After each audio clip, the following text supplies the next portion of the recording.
Welcome to Canvas Grades and SpeedGrader. In this portion, we will be discussing using the Gradebook. All grade cells are manually editable.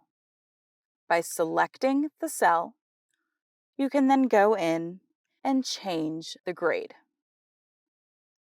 Additionally, you can open up the grade detail tray by selecting the rectangle with an arrow icon within that particular cell.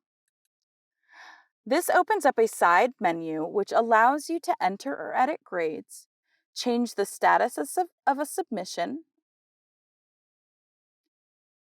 and leave comments for students to see. Thank you for watching. For more information, please visit clt.odu.edu.